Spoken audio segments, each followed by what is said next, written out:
Salatullah salamullah ala toha rasulillah.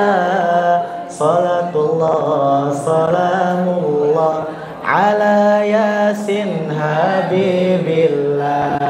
Salatullah salamullah ala toha rasulillah. Salatullah salamullah ala yasin habibillah. Hei bapak yang pakai peci, sudah ganteng dan baik hati, rajin-rajinlah dalam mengaji, insya Allah surga menanti. Hei ibu yang pakai mukena, sudah cantik dan juga ramah, sholat raweh harus istiqomah, insya Allah hadiahnya jannah. Salatullah salamullah ala toha rasulillah. Salatullah salamullah ala yasin habibillah. Assalamualaikum warahmatullahi wabarakatuh. Hamdan wa syukran lillah. Allahumma salli ala Sayyidina Muhammad wa ala ali Sayyidina Muhammad. Amma ba'du. Bapak-bapak, ibu-ibu semuanya yang saya cintai, yang saya hormati dan saya muliakan karena Allah Subhanahu wa ta'ala. Bapak Ibu, tahu gak kenapa? Tahu gak apa filosofinya saya pakai setelan serba hitam-hitam? Saya mau nanya, peci hitam, baju hitam. Ada yang pengen tahu? Pengen tahu aja atau pengen tahu banget? Oke, jadi saya kasih tahu. Jadi sebenarnya saya ini sedang berduka cita. Kenapa dibilang berduka cita? Karena berduka cita atas matinya rasa antusias warga untuk memenuhi shaf-shaf tarawih pada malam hari ini. Karena kenapa? Karena sebab seperti yang kita lihat malam ini tinggal 3 shaf tersisa. Tapi gak tahu besok-besoknya. Wallahu a'lam bishawab. Mungkin hanya tinggal pemain inti-intinya saja.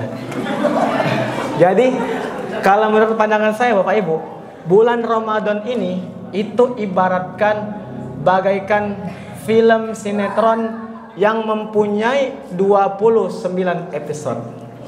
Yang mana kalau di dalam film itu kan itu terdapat pemain figuran. Nah, kalau pemain figuran ini itu biasanya di tengah-tengah film itu sudah keluar karena apa? Karena kontraknya habis.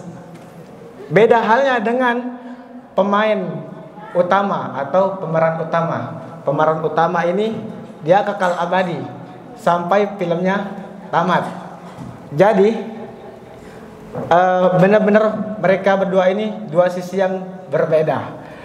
Terus yang lebih wahnya lagi, pemeran utama itu tentunya sudah pasti gajinya lebih besar daripada pemeran figuran. Nah, jadi saya kira kenapa shop-shop masjid ini bisa pada kosong? Jadi jawabannya pemeran figurannya sudah pada keluar karena kontraknya habis gitu. Jadi Bapak Ibu, ya saya yakin semua yang berada di sini itu adalah pemeran utama di bulan Ramadan ini.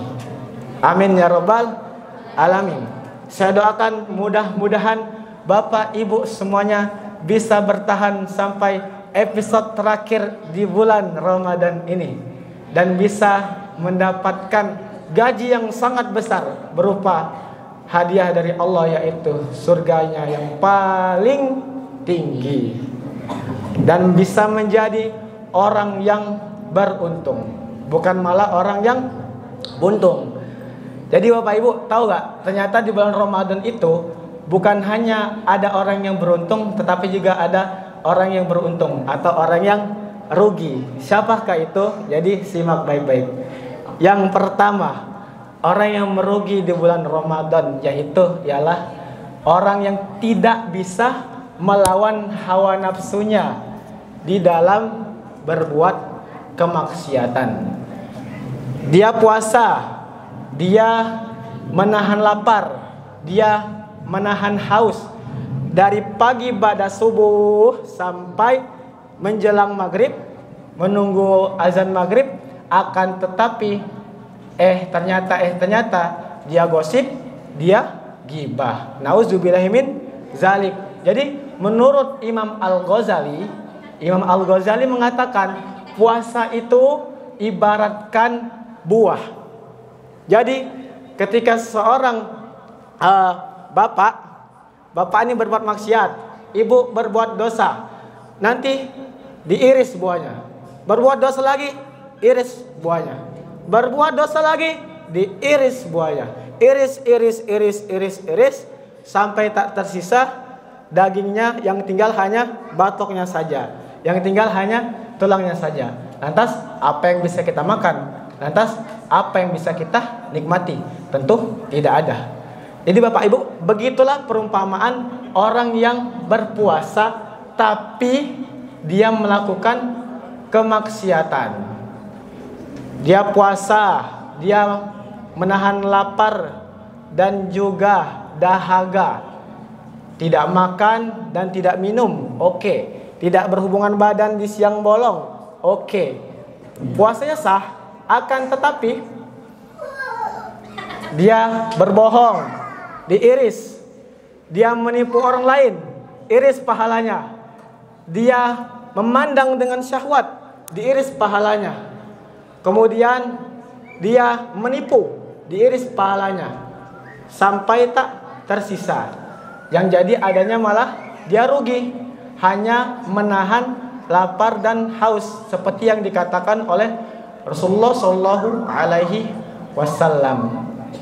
Kemudian yang kedua, orang yang merugi yang kedua yaitu yakni orang yang lalai terhadap waktunya. Nah, itu orang yang lalai terhadap waktunya. Berleha-leha di bulan puasa. Tidur everyday, banyak tidur, sepanjang hari dia tidur. Tak kenal pagi, tak kenal siang, tak kenal sore. Tidur. Dibangun nih sama teman buat sholat subuh, tidur. Dibangun nih sama teman buat sholat zuhur, tidur. Dibangun nih sama teman buat sholat asar, tidur juga. Jadi sama teman yang kayak ini, Bapak Ibu, saya cuma husnuzon, dia ini bukan mati tapi cuma hibernasi seperti beruang kutub. Kemudian selanjutnya bergadang. Kalau saya kata Roma Irama, bergadang jangan bergadang kalau tiada artinya. Bergadang boleh saja kalau ada perlunya. Jadi kalau begadang ada perlunya boleh-boleh saja. Kayak kita mau itikaf, baca Quran, kayak kita mau sholat dan menghabiskan malam dengan amal-amal soleh, boleh. Tetapi yang nggak boleh adalah menghambur-hamburkan waktu kita bergadang buat hal-hal yang unfaedah, seperti kita ngobrol sesuatu yang tidak penting, terus kita berdebat tentang hal yang sepele. Contohnya seperti apa? Contohnya tentang duluan mana nih antara telur dan ayam? Duluan telur. Kalau duluan telur, berarti kan telur itu kan asalnya dari ayam. Berarti duluan ayam dong. Oke, duluan ayam. Lah, ayam itu asalnya dari mana? Kan dia netasnya dari telur. Nah, terus menerus sampai waktunya terbuang. Jadi orang yang seperti ini bisa dikatakan dengan orang yang merugi. Itu, Bapak Ibu. Jadi, sudah seharusnya di bulan yang mulia ini kita penuhi hari-hari kita dengan amal ibadah. Yaitu dengan kita tadarus, membaca Quran, dan jika kita tadabbur Al-Quran, itikaf, mendekatkan diri kepada Allah, dan juga kita banyak berzikir, kita berinfak, kita bersedekah, dan banyak kebaikan-kebaikan yang lainnya yang masih bisa kita lakukan. Dan juga Bapak Ibu, harapannya ialah dari yang saya sampaikan ini, hendaknya kita bisa istiqomah dan juga kita tetap bertahan di dalam semangat kita. Kalau bisa semangat kita terus kita tingkatkan lagi, dan juga amalan kita terus kita tingkatkan terus. Kalau nggak bisa meningkat, intinya yang penting dipertahankan, jangan sampai diturunkan. Dan kita harus peka terhadap kebaikan-kebaikan yang diberikan oleh Allah Subhanahu wa taala kepada kita di dalam beramal soleh. Kesempatannya ada, kita yang harus tinggal peka. Karena apa sebabnya? Karena kesuksesan itu tidak akan pernah datang kepada orang yang tidak peka kepada kesempatan. Jadi harapannya mudah-mudahan kita semuanya termasuk orang yang istiqomah dalam kebaikan, termasuk orang yang beruntung di dunia dan juga di akhirat. Mungkin hanya itu yang dapat saya sampaikan. Kurang lebihnya saya mohon maaf. Hadanallahu wa iyyakum ajma'in. Assalamualaikum warahmatullahi wabarakatuh.